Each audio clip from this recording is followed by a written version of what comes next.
విశాఖలోని PV Sindhu sports academy వివాదానికి care of address గా మారింది. భవనాల నిర్మాణాల దశలో ఉండడంగా మంత్రి లోకేష్ రెండోసారి శంకుస్థాపన చేయడం క్రెడిట్ చోరీకి పరాకాష్ట అని వైసీపీ ఎద్దేవా చేస్తోంది. అయితే ఇరుపక్షాల మధ్య క్రెడిట్ చోరీ ఆరోపణలు మరింత తీవ్రమయ్యాయి. పీవీ సింధు షటిల్ కోర్టు చుట్టూ క్రెడిట్ చోరీ పాలిటిక్స్ కాక మొదలైంది. స్టార్ షటిలర్ పీవీ సింధు అకాడమీ ఇందుకు కేంద్రంగా మారింది. ఒలింపిక్స్ క్రీడాకారుల్ని తీర్చిదిద్దడం కోసం ప్రధానంగా అంతర్జాతీయ ప్రమాణాలతో ఎక్సలెన్స్ సెంటర్ ఏర్పాటు చేయాలనేది సింధు ఆలోచన. తోటగరువు ప్రాంతం అనుకూలమనే అభ్యర్థన మేరకు బీఆర్టీఎస్ను ఆనుకుని ముందు 2 ఎకరాలు, ఆ తర్వాత మరో ఎకరం కేటాయిస్తూ 2021లో నిర్ణయం తీసుకుంది ప్రభుత్వం. అదనపు సౌకర్యాల కోసం మరో ఎకరం కేటాయించాలని కోరడంతో మొత్తం భూమిని అప్పగిస్తూ ఆదేశాలు జారీ చేసింది. 7 రకాల క్రీడా విభాగాలు, స్పోర్ట్స్ సైన్స్, రీహాబిలిటేషన్ సెంటర్ వంటివి ఒకే చోట తీసుకుని రావాలనేది ఆలోచన. బ్యాడ్మింటన్ కోర్ట్, స్విమ్మింగ్ పూల్, 25 మీటర్ల షూటింగ్ రేంజ్ వంటివి ఏర్పాటు కానున్నాయి. అయితే కోట్లాది రూపాయల విలువైన భూములను స్పోర్ట్స్ అకాడమీకి ఇవ్వడంపై స్థానికంగా అభ్యంతరాలు వచ్చాయి. సామాజిక అవసరాలకు ప్రాధాన్యత ఇవ్వాలని డిమాండ్ చేస్తూ ఫెన్సింగ్ తొలగించేందుకు చేసిన ప్రయత్నం విమర్శలకు దారితీసింది. దీంతో పోలీసుల రక్షణ మధ్య సింధు కుటుంబం అకాడమీ పనులు ప్రారంభించగా ప్రస్తుతం కొన్ని భవనాలు నిర్మాణ దశలో ఉన్నాయి. ఈ నేపథ్యంలో మరోసారి శంకుస్థాపన కార్యక్రమాన్ని అధికారికంగా నిర్వహించగా రాష్ట్ర మంత్రి లోకేష్ ముఖ్య అతిథిగా హాజరయ్యారు. PV Sindhu academy for sports excellence నుంచి దేశం గర్వించదగ్గ ఛాంపియన్స్ తయారు కావాలని ఆకాంక్షించారు.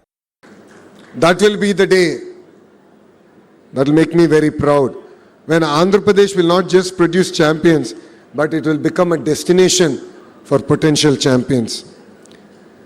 I would like to congratulate Sindhu not only for winning medals for India.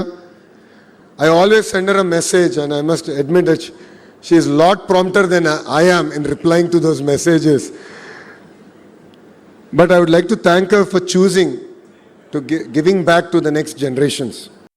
అయితే పీవీ సింధు అకాడమీకి మంత్రి లోకేష్ మరోసారి శంకుస్థాపన చేయడం ముమ్మాటికి క్రెడిట్ చోరీకి పరాకాష్ట అంటోంది YSR Congress party. Centre for badminton and sports excellence నిర్మాణ పనులు జరుగుతుండగా పబ్లిసిటీ కోసం చేస్తున్న ప్రయత్నం చూసి జనం నవ్వుకుంటున్నారని ఆక్షేపించారు వైసీపీ ఎమ్మెల్సీ కళ్యాణి. అప్పట్లో టీడీపీ నాయకులు ఈ భూముల్ని కబ్జా చేసేందుకు ప్రయత్నం చేసిన విషయం కూటమి పెద్దలు మరిచిపోయారా అని ప్రశ్నించారు. మనం చూసాం, పీవీ సింధు గారికి బ్యాడ్మింటన్ని ప్రోత్సహించాలి అనే ఉద్దేశంతో జగనన్న ప్రభుత్వం బ్యాడ్మింటన్ అకాడమీ కట్టించుకోవడానికి స్థలం కేటాయించడం జరిగింది. ఆ స్థలంకు ఆల్రెడీ సింధు గారు శంకుస్థాపన చేశారు. నిర్మాణాలు కూడా ప్రారంభమయ్యాయి. పిల్లర్స్ కూడా కట్టేస్తూ ఉండే పరిస్థితి. గతంలో జగనన్న దానికి కేటాయించినప్పుడు తెలుగుదేశం పార్టీ నాయకులే అడ్డుకోవడానికి ప్రయత్నించారు. ఆ స్థలం కబ్జా చేయడానికి కూడా ప్రయత్నించిన పరిస్థితి మనం చూసాం. ఇప్పుడు లోకేష్ గారు నిన్న వచ్చి ఆ స్థలంలో మళ్లీ శంకుస్థాపన చేశారు. ఆల్రెడీ శంకుస్థాపన అయిపోయి నిర్మాణాలు ప్రారంభమైపోయి అలాగే పిల్లర్స్ కూడా అవుతూ ఉన్న స్థలానికి శంకుస్థాపన చేయడం లోకేష్ గారికే చెల్లింది. భోగాపురం అంతర్జాతీయ ఎయిర్పోర్ట్, స్పోర్ట్స్ అకాడమీ వరుసగా క్రెడిట్ కాంట్రవర్సీలో చిక్కుకోవడం చర్చనీయాంశమైంది.